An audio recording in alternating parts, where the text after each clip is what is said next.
This is the Under the Ring Report. Here are your hosts, John the Flesh Wound and Cousin Tom. It's still real to them, damn it. Welcome, wrestling fans. Once again, it is the Under the Ring Report with me, my co-host Tom. How are you today?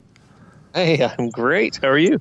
Hey, it's been a few weeks, and I even posted on Twitter to tell people that summertime, we both try to get away, do a few things, and enjoy time with the family. So we can't always have that, boom, new show every 2 weeks. So, sometimes you're going to get either an old interview or a rehash of something that's happened before. But I thought it'd be cool, since you've been back now about a week and a half from your trip, if I recall, right? Yeah, well, about a week. Okay. But I would like to talk to you about where you visited, because besides going to Disney World, I think, though, you pretty much visited the wrestling fandom's mecca of all of wrestling. Tell everybody where you actually visited. Well, the family and I were headed down.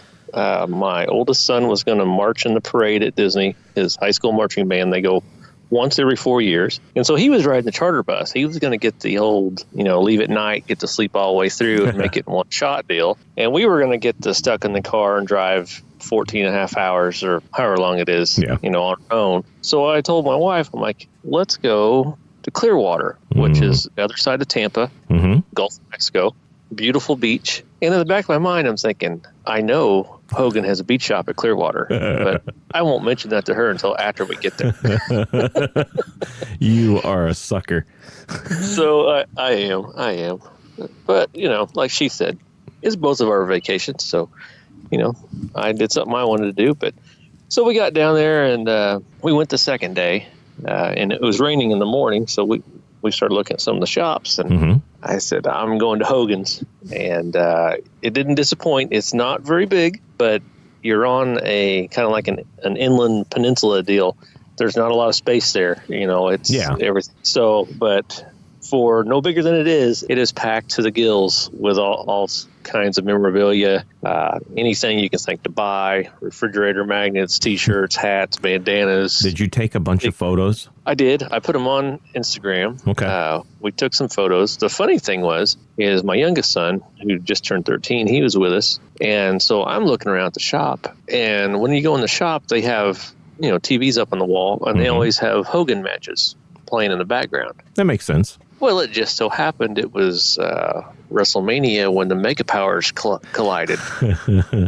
And I turned around and I actually snapped a pic, and he's just standing there staring at the TV, and all it took was about 30 seconds, and the boy didn't move. He didn't move till the match was over. And I thought, now that's awesome, because he knows who Hogan and Macho Man are. But he wasn't around in their heyday when they were really wrestling. No, and I don't think he's ever seen that match. So I thought that was pretty cool. So while we were there, we got our photo with the actual 84 WWF title. And that's the one that when you hold the belt out, and it's heavy, it's a very heavy belt. That's the one that has it's all silver. Yeah. And then on the sides of the belt, there's on the right side, it has the former champion. So it should, I remember reading Bruno Sammartino was on there, Iron Sheik, Bob Backlund. I can't remember who else. Koloff, I think, was on there. And then there was one that was missing where it had fallen off. But this was the real deal that he carried around with him when he had it. So that was kind of cool. Before we got the Eagle belt. Yes, before the Eagle belt. Yeah, and those things back in the day, they were built to last. I mean, that dude was heavy. I mean, it's legit leather and silver, and it was heavy. It was pretty impressive. I was kind of like, oh man. And they had options. The deal is, if you buy a shirt, well, if you buy any merch, I think if you buy like a shirt, or I think we bought 2 shirts. He bought me a shirt and I bought a shirt. For $5, you get a photo with any belt you want. And they've got the cool WCW title with the NWO spray paint across it. You could. Oh shit! Oh yeah. You could have done that one. I think they had the Winged Eagle was there. I can't remember what else. There were several hanging up, and then they had all the stuff that he signed. There was the weight belts. They got the Hollywood weight belt, and he's autographed. The Hulkamania weight belt, he's got bandanas, he's autographed. So if you wanted something already signed, they had it there too. So yeah, it was cool. And then while we were there, I had heard. Well, actually, I saw it on Twitter in the car because time to kill. That Jimmy Hart, Mouth of the South, probably the second greatest wrestling manager next to Bobby Heenan. Okay, I'll give you that. Yeah, was going to be at Hogan's Beach Shop in Orlando, which just happened to be where we were going that same afternoon. You totally planned this. You totally planned this, right? Well, no. You're giving me too much credit for being organized. Totally planned this. That all I know is that when we talked like probably a month ago, I had mentioned offhand about it, and you're like, yeah. So somehow you got it to happen. No, you mentioned Jimmy Hart's in Daytona, which I wasn't on that side of Florida, so I couldn't do it. I got you. But that didn't. I knew they had signings. But you never know when they are. I mean, some are announced, but it just so happened that he was going to be there. And I told my wife, I'm like, hey, he's in Orlando, and we can't check into the hotel till 3, so we got time to kill. Oh, my God. Listen to you. Well, hey, like I said, she rolls with the punches. So we went to Orlando, and the Orlando Beach Shop is completely different than Clearwater. Is it larger? It's about 5 to 6 times the size. And if I recall, too, isn't that the one where Bushwhacker Luke has like the gym either next door or up above? No, that's Clearwater. Oh, Clearwater has that one. Okay. Yeah. And I missed it. I didn't think about it until after I left. I was like, I should have walked over to the gym. Yeah, that's Clearwater. Okay. No, this one is it's like down the street from a mall and a bunch of other stuff. But it's the one when you walk in, he has the life-size wax figures of Thunderlips from Rocky. Yep. Yeah, that's the one you see all the photos all the time, right? Yeah, he's got the NWO Hogan with the chopper, the motorcycle. The Hulkamania Viper is on display there that he rode through the Disney parade. There's a couple others. I mean, there's a bunch of stuff. And as I walked in, and over in the corner, there stood the Mouth of the South, Jimmy Hart. And let me tell you, that guy couldn't be the nicest guy in the world. I mean, walked over, it was $20 for 2 autographed 8x10s and a picture with him, which that's cheap for meet and greets. Oh, that's super cheap for a meet and greet. Yeah. Usually you're at least getting out of there for 30 or 40. Oh, yeah. Yeah. And so. Especially a Hall of Famer. Well, and the thing is this is how bad I am. We walk in the door, and the guy's like, by the way, we have Jimmy Hart here. And my wife's like, he knows. That's why we're here. And I don't go buy a ticket. I didn't go to the counter. I didn't ask questions. I just went over to Jimmy Hart and started talking. And she went to the counter to pay, and he's like, you got a ticket? I said, no. She's handling it, but they were watching. It was Earthquake versus Hogan, and there's Jimmy in the background. Yeah. They had that one on. So my son's watching that match, and I'm standing there talking to Jimmy Hart about. I was asking about all of his if he had one guy that did all his coats, because they're always spray painted. Yeah. So, and he's like, oh no, I had different people, and so we're talking about that. Then he asked where I was from, and I told him originally Decatur, and he's like, oh, we went through there a bunch. So we started talking about Decatur, Illinois, and the Civic Center. Yep. The time he came through there. And, I maybe spent 10 minutes with him, 15 minutes, but he was, as soon as you were done, you got your pictures, and it wasn't like, okay, off to the side. He thanked everybody, like numerous. I really appreciate you coming out. Thank you. I mean, it was super nice. I was really impressed. I'd always heard he was a really nice guy at meet and greets, but I was really impressed with getting to meet Jimmy Hart. That was once in a lifetime. That to me was better than going to Disney. And to find out that he's 76 years old. Yep. He looks good for his age, man. Tell you, he really does.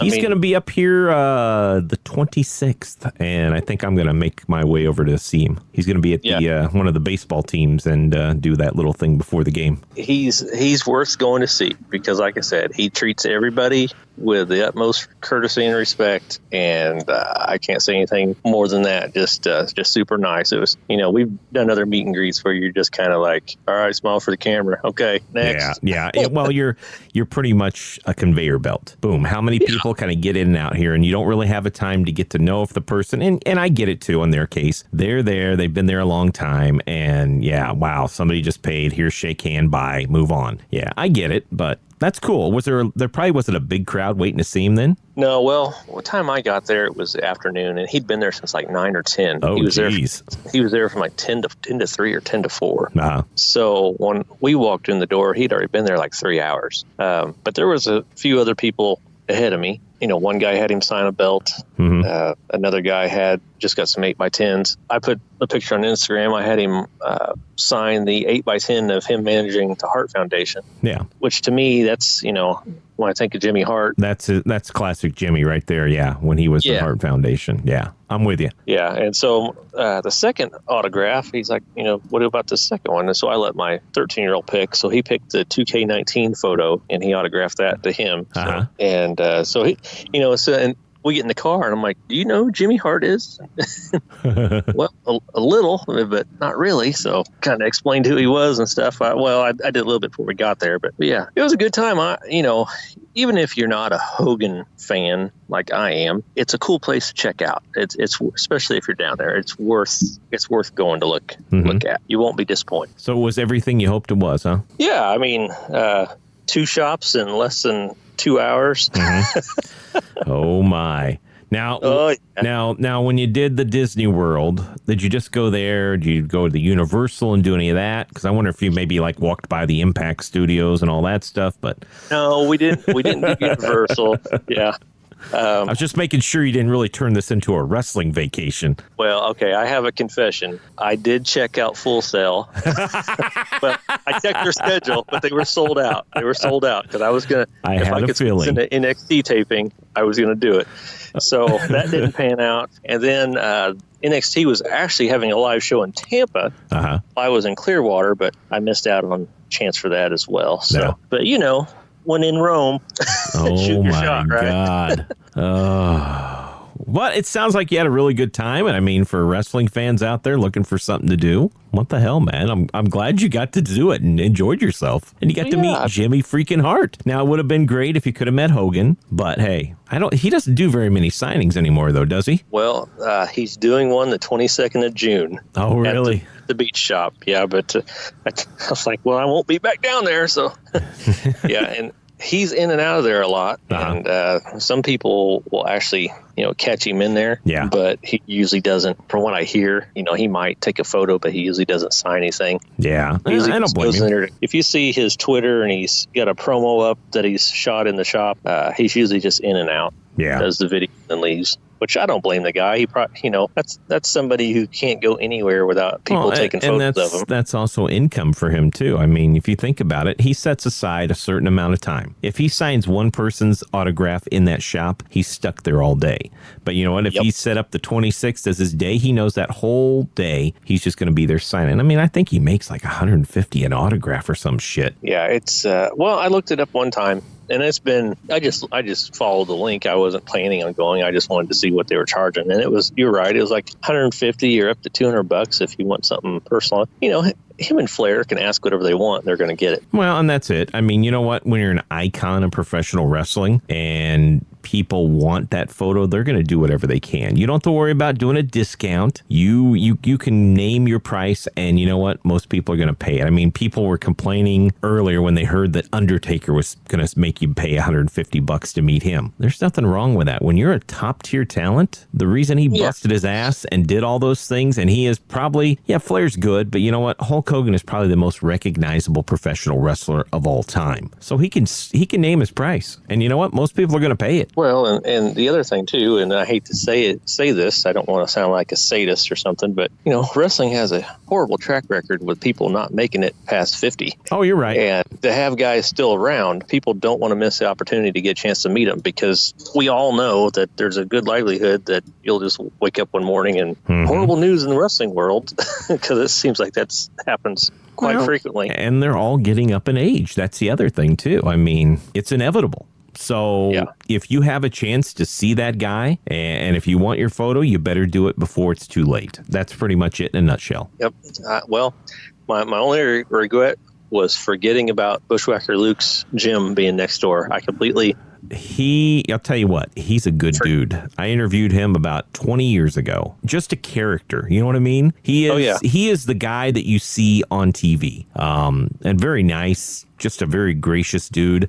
He does a lot of stuff up here, actually. Flies up here and does a few shows down in the Milwaukee area every once in a while. Well, he was in Southern Illinois at one of the independent promotions here.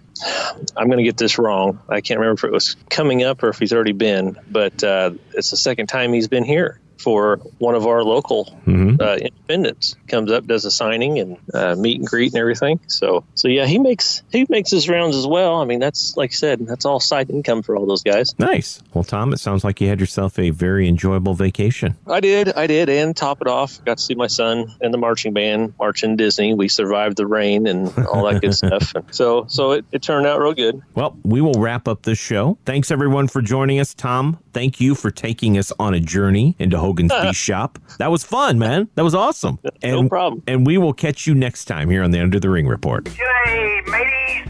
This is the Bushwhackers, and you're listening to Under the Ring. Follow the Under the Ring Report on Twitter at UTRR Podcast. You can subscribe to the Under the Ring Report on iTunes, Google Play, and Stitcher, or visit undertheringreport.com. Thanks for listening to the Under the Ring Report.